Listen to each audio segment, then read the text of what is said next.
Vocational training সেন্টারগুলির জন্য teacher হোক বা ইনস্ট্রাক্টর, রেকারিং গ্র্যান্টের রিকুইজিশন হোক কিংবা রেকারিং গ্র্যান্টের ইউটিলাইজেশন সার্টিফিকেট জমা দেওয়ার জন্য wbvoc.gov.in পোর্টালের মাধ্যমে করতে হতো।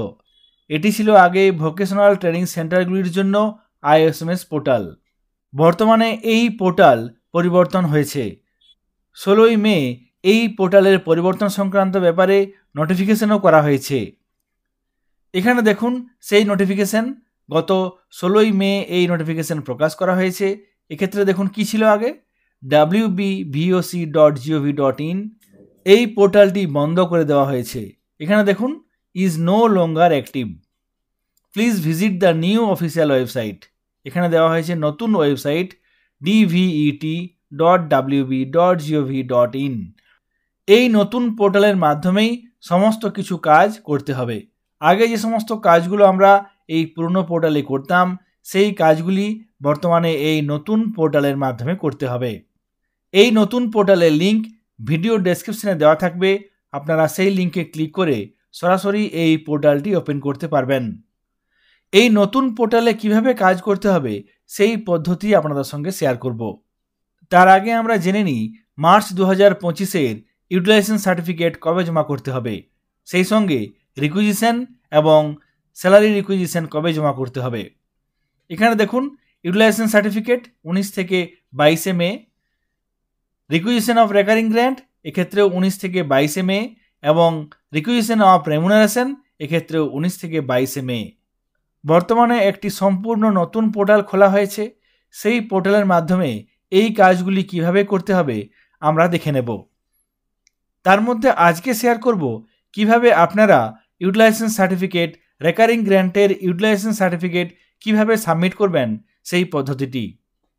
রেকারিং গ্র্যান্টের ইউটিলাইজেশন সাবমিট করার জন্য আমরা প্রথমে নতুন পোর্টালটি ওপেন করে নেব। এখানে আমরা নতুন পোর্টালে চলে এসেছি। এখানে দেখুন সেই পোর্টাল, এই পোর্টালের ওয়েব অ্যাড্রেস হচ্ছে কি dvet.wb.gov.in। এই নতুন পোর্টালের মাধ্যমেই বর্তমানে সমস্ত কাজগুলি করতে হবে।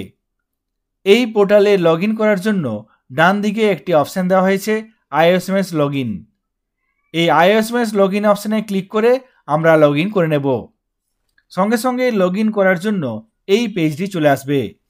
এখানে প্রথমে আছে স্ট্যাক হোল্ডার, এখানে সিলেক্ট ইউজার অপশানে ক্লিক করব, তাহলে অনেকগুলি অপশান চলে আসবে যার মধ্যে থেকে VTC সিলেক্ট করব। তারপর নিচে আছে ইউজার নেম, এখানে ইউজার নেম লিখতে হবে। আগে যে ইউজার নেম পাসওয়ার্ড ছিল সেই ইউজার নেম পাসওয়ার্ডেই বর্তমানে কাজ করবে। ইউজার নেম পাসওয়ার্ড পরিবর্তন হয়নি, পুরনো ইউজার নেম পাসওয়ার্ড দিয়েই আপনারা নতুন পোর্টালে লগ ইন করতে পারবেন। এখানে আমি ইউজার নেম লিখব, তারপর নিচে পাসওয়ার্ড লিখতে হবে। এখানে পাসওয়ার্ড লিখব, তারপর নিচে এখানে ক্যাপচা কোড লিখে নিচে লগ ইন অপশানে ক্লিক করে লগ ইন করব। এখানে পাসওয়ার্ড এবং ক্যাপচা কোড লিখলাম, তারপর নিচে লগ ইন অপশানে ক্লিক করব। সঙ্গে সঙ্গে রেজিস্টার করা মোবাইলে OTP চলে যাবে, সেই OTP এখানে এই বক্সে লিখতে হবে, তারপর নিচে ভ্যালিডেট অপশানে ক্লিক করতে হবে। এখানে OTP লিখলাম, এরপর নিচে ভ্যালিডেট অপশানে ক্লিক করব। সঙ্গে সঙ্গে দেখুন নতুন পোর্টালটি ওপেন হয়ে গেছে। নতুন পোর্টালের ইউজার ইন্টারফেস এরকম দেখতে হবে। এই পোর্টালে সমস্ত অপশান নতুনভাবে দেওয়া হয়েছে। কিভাবে কাজ করতে হবে এটি প্রথমবার দেখে নিতে হবে। আপনারা সম্পূর্ণ ভিডিওটি দেখুন, তাহলে পরপর স্টেপগুলি বুঝতে পারবেন। আজকে আমি এই নতুন পোর্টালের মাধ্যমে রেকারিং গ্র্যান্টের ইউটিলাইজেশন সার্টিফিকেট সাবমিট করব। ইউটিলাইজেশন সার্টিফিকেট সাবমিট করার জন্য এখানে বাঁদিকে যে অপশানসগুলি আছে তার মধ্যে থেকে প্রথমে আমরা এই রেকারিং গ্র্যান্ট ম্যানেজমেন্ট এই অপশানটিতে ক্লিক করব। তারপর একেবারে নিচের দিকে চলে আসব। নিচে একটি অপশান আছে statement of expenditure new. Statement of expenditure new এই অপশানটিতে ক্লিক করব। Recurring grant utilisation certificate submit করার জন্য এই পেজটি ওপেন করে নিলাম। এরপর এখানে দেখুন financial year and select period. এখান থেকে ফাইন্যান্সিয়াল ইয়ার সিলেক্ট করে নেব 2024-25। তারপর এখানে দেখুন পিরিয়ড আছে, এখান থেকে সিলেক্ট করে নিতে হবে কোন মাসের জন্য। এখানে সিলেক্ট করলাম মার্চ। তারপর নিচে সাবমিট অপশানে ক্লিক করব। সঙ্গে সঙ্গে এই পেজটি ওপেন হয়ে যাবে। এখানে আগে যে ISMS পোর্টালে কাজ করতাম একই রকমভাবে এখানে সেই কাজটি করতে হবে। এই পেজের নিচের দিকে চলে আসব। এখানে দেখুন expenses amount, financial year, grant amount, তারপরে পিরিয়ড মার্চ, এখানে প্রিভিয়াস ক্লোজিং দেওয়া আছে। এরপর নিচের দিকে চলে আসব।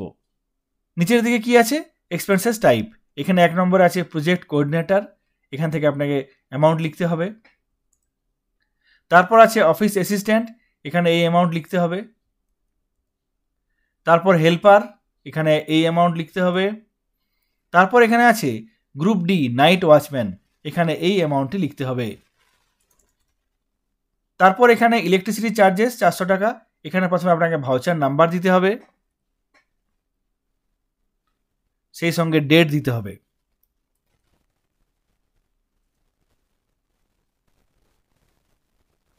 তারপর ডান দিকে এখানে অ্যামাউন্টটি লিখতে হবে। তারপর অফিস এক্সপেন্সেস, এক্ষেত্রে এখানে লিখতে হবে 174 টাকা। তারপর ট্রেনিং ম্যাটেরিয়ালের কস্ট, এখানে 1500 টাকা আছে, এখানে ভাউচার নাম্বার দিতে হবে। তারপর এখানে অ্যামাউন্ট লিখতে হবে। এরপর নিচের দিকে চলে আসব।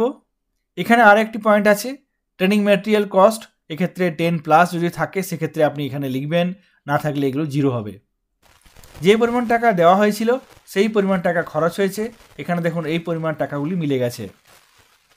এরপর ইউটিলাইজেশন টাইপ, এক্ষেত্রে ইউটিলাইজেশন পারপাস এখান থেকে সিলেক্ট করতে হবে, এক্ষেত্রে রেকারিং।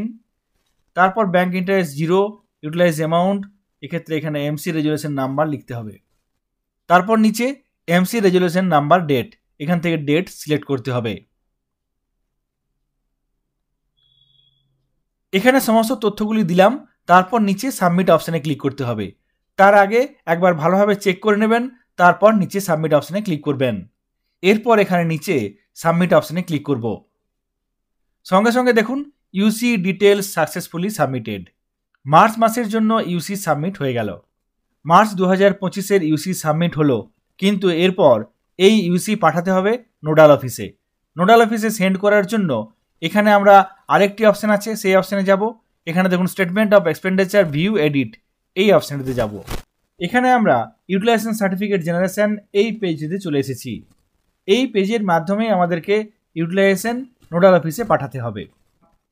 এই কাজটি না করলে পরবর্তীকালে সমস্যায় পড়তে হতে পারে। এই স্টেপটি সাবমিট না করলে ইউটিলাইজেশন সার্টিফিকেট নোডাল অফিসে সাবমিট হবে না। এখানে এই কাজটি করার জন্য এখানে প্রথমে আমরা ফাইন্যান্সিয়াল ইয়ার সিলেক্ট করব 2024-25। তারপর ডান দিকে পিরিয়ড, এখানে মার্চ সিলেক্ট করব। সঙ্গে সঙ্গে এখানে তথ্যগুলি চলে আসবে। এখানে দেখুন 2024-25, এখানে সেশন কি মার্চ, সেই সঙ্গে স্ট্যাটাসে কি লেখা আছে সেন্ড টু নোডাল অফিস। এই ইউসি তথ্য নোডাল অফিসে পাঠানোর জন্য এই অপশানটিতে ক্লিক করতে হবে। সঙ্গে সঙ্গে কনফার্মেশন মেসেজ আসবে। নোডাল অফিসে ফরওয়ার্ড করার জন্য এখানে ইয়েস অপশানে ক্লিক করতে হবে। সঙ্গে সঙ্গে ইউসি তথ্য নোডাল অফিসে ফরওয়ার্ড হয়ে গেল। এরপর নোডাল অফিস থেকে অ্যাকসেপ্ট করা হলে আপনারা এপ্রিল মাসের জন্য রিকুইজিশন অর্থাৎ রেকারিং গ্র্যান্টের রিকুইজিশন সাবমিট করতে পারবেন এবং সেই সঙ্গে টিচার ইনস্ট্রাক্টরদের জন্য রেমুনারেশন রিকুইজিশন সাবমিট করতে পারবেন। রেকারিং গ্র্যান্টের রিকুইজিশন এবং টিচার ইনস্ট্রাক্টরদের রেমুনারেশন রিকুইজিশন কিভাবে সাবমিট করবেন আমি পরের ভিডিওতে আলোচনা করব। সকলে ভালো থাকবেন, সুস্থ থাকবেন, ধন্যবাদ।